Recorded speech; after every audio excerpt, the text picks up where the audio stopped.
Bismillahirrahmanirrahim. Assalamualaikum warahmatullahi wabarakatuh. Alhamdulillah rabbil alamin. Wassalatu wassalamu ala asrafil anbiya'i wal mursalin wa ala alihi wa sahbihi ajmain, amma ba'du. Alhamdulillah, anak-anakku sekalian, apa kabarnya hari ini? Alhamdulillah, luar biasa, Allah Akbar. Semoga semuanya kita dalam keadaan sehat walafiat, tanpa kekurangan satu apapun. Tetap semangat ya dalam menjalankan aktivitas kita. Salawat dan salam semoga tercurahkan kepada junjungan kita Nabi besar Muhammad sallallahu alaihi wasallam beserta para sahabat hingga kita umatnya sampai akhir zaman. Baik, anak-anak sekalian, pertemuan kedua ini kita buka dengan sama-sama melapaskan napas basmalah. Nah, hari ini kita akan membahas tentang sahabatnya Rasulullah sallallahu alaihi wasallam. Kemarin kita sudah membahas tentang Rasulullah sallallahu alaihi wasallam sedikit banyaknya. Nah, hari ini kita akan membahas sahabat atau yang mungkin kita kenal dengan Khalifatur Rasyidin atau sahabat-sahabat yang terdekat oleh Rasulullah SAW.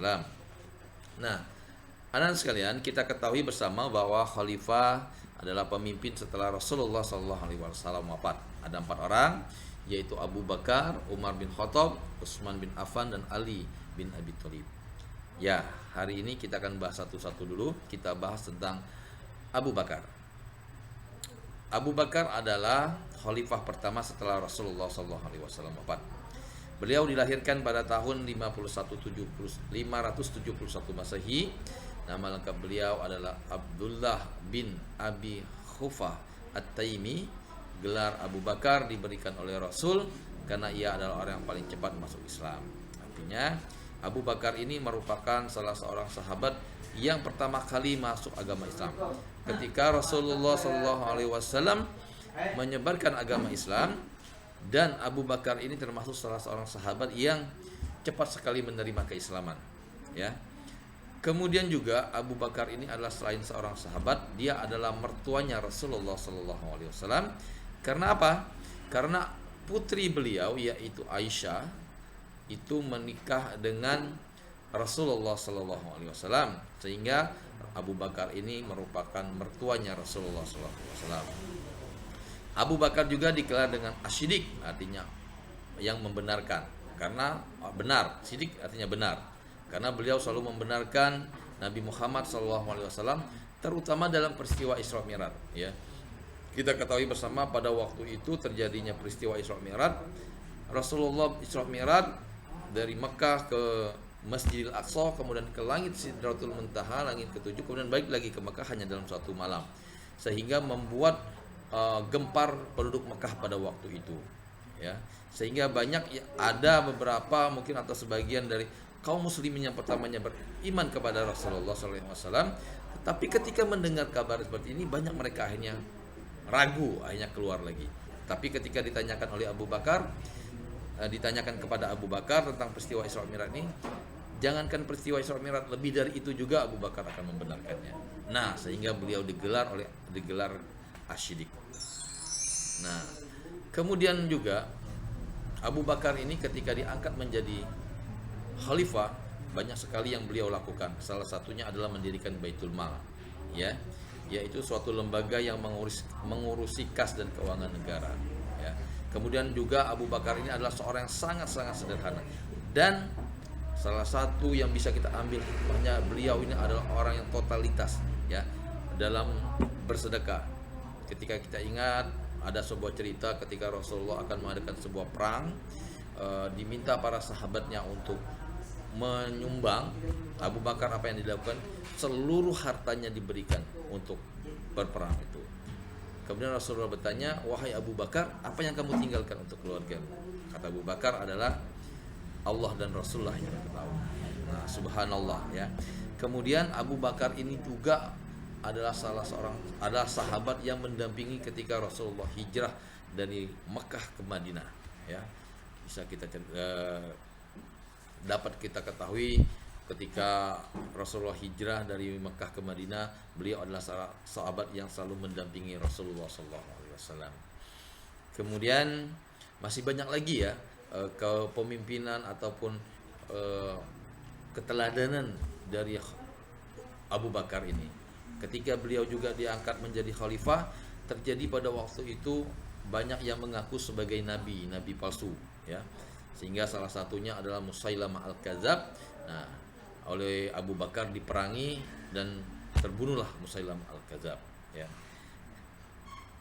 Abu Bakar wafat pada umur 63 tahun. Sang ayah adalah Utsman Abu Khuafah, sedangkan ibunya bernama Salma Khair. Sejak muda Abu Bakar adalah seorang saudagar sukses yang kaya dan dihormati warga Quraisy, ya.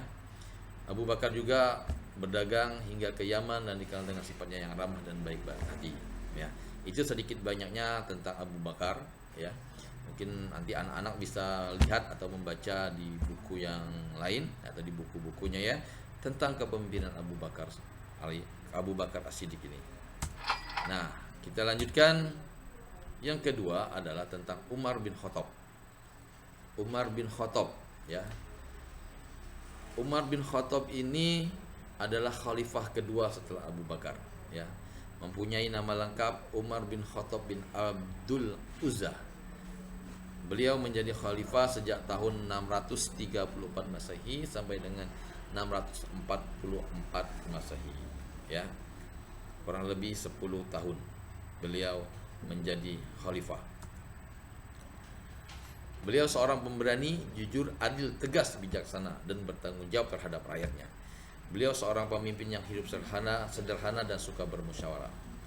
Nah, saking sederhananya beliau ini juga seorang pemimpin yang pakaiannya seorang pemimpin khalifah yang punya pakaian tambal, ya, artinya ketika ada sobek dijahitnya sendiri, ya, saking sederhananya.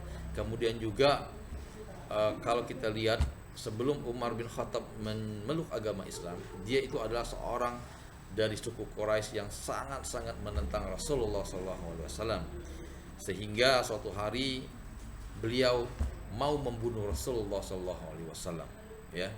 Tetapi ketika sebelum dia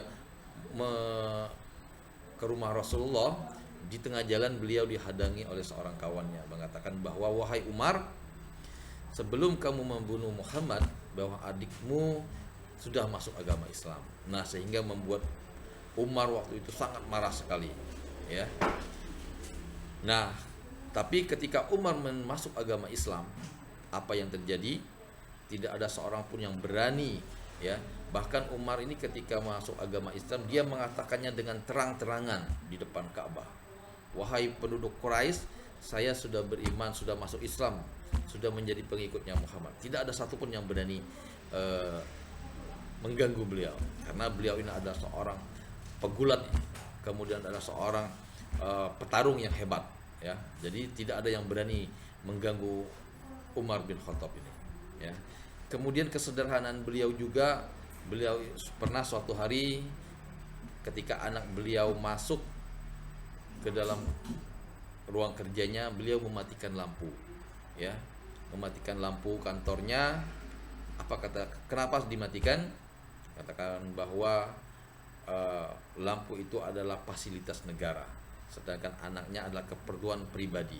Nah, dapat kita bayangkan seperti itu kalau seandainya saat ini ada pemimpin yang seperti itu, ya, yang begitu sangat khawatir sekali, sangat hati-hati sekali, ya, dengan keuangan negara, ya, dan juga seorang pemimpin yang benar-benar kita bisa merasakan kemakmurannya, ya. Nah, kemudian juga jasa Khalifah Umar bin Khattab yang sampai saat ini kita rasakan adalah penetapan kalender Hijriah atau penetapan tanggal 1 Muharram sebagai tahun baru Hijriah, ya. Kalau kita ketahui bersama anak-anak sekalian bahwa kalender kita dari Muharram, Safar, Rabiul awal penetapannya adalah tanggal 1 Muharram itu sebagai tahun baru Hijriah adalah di zamannya Khalifah Umar bin Khattab, ya. Itu dimulai ketika Rasulullah hijrah dari Mekah ke Madinah, ya.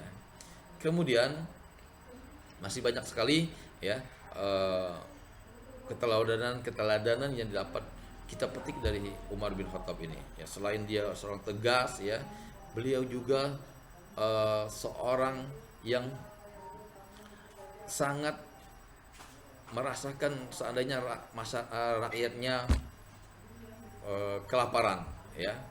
Pernah suatu hari diceritakan bahwa ketika Umar sedang berjalan-jalan di kota Madinah pada waktu itu, beliau tertuju kepada sebuah gubuk, ya, di mana di sebuah gubuk itu ada seorang ibu, ya, yang mempunyai anak yang sedang memasak nasi malam-malam. Ibu itu masak, airnya sudah mendidih tapi belum masak-masak juga. Anaknya ini tadi nangis pengen makan terus, sampai anaknya ini kecapean, akhirnya ketiduran nangisnya tadi. Setelah anaknya tidur, didatangilah oleh Umar, ibu tadi. Kemudian Umar bertanya, "Wahai ibu, apa yang kamu masakkan sehingga dari tadi belum masak juga?" Ternyata ibu tadi memasak batu, bukan makanan, ya. Tapi apa kata ibu tadi? Ya, saya masak ini supaya untuk menghibur anak saya, karena Umar sangat tidak peduli dengan rakyatnya, ya. Ketika Umar mengetahui hal itu, Umar kaget. Balik lagi dia pulang ke rumah, diambilnya gandum, dipikulnya sendiri, ya. Dipikulnya sendiri gandum itu. Kita dapat membayangkan seorang pemimpin yang sangat peduli dengan rakyatnya memikul sendiri, ya, gandum tadi untuk diberikan kepada ibu tadi. Dan sampai di tempat ibu tadi dimasakin juga gandum tadi oleh Umar bin Khattab, ya. Setelah masak, anaknya dibangun, disuapin, ya, disuapin. Kemudian ibunya bertanya, "Wahai saudara adalah orang yang sangat baik, bahkan lebih baik daripada Umar." Ya. Kemudian ditanya, "Siapa nama saudara?" Umar menjawab, "Adalah orang yang saya adalah Umar." Kaget ibu tadi, ya. Nah, itu anak-anakku sekalian, dapat kita bayangkan seorang pemimpin yang sangat sederhana, ya. Kemudian Umar bin Khattab ini ketika di akhir hayatnya, beliau dibunuh oleh seorang budak yang bernama Abu Lu'lu, ya, atau Fairuz, yang sangat fanatik, ya, saat itu. Jadi Umar ini dibunuh oleh Abu Lu'lu ini ketika sedang memimpin sholat subuh, ya. Abu Lu'lu ini adalah seorang Persia yang masuk Islam, ya, dengan berpura-pura masuk Islam, ya, setelah Persia ditaklukkan oleh Umar, ya.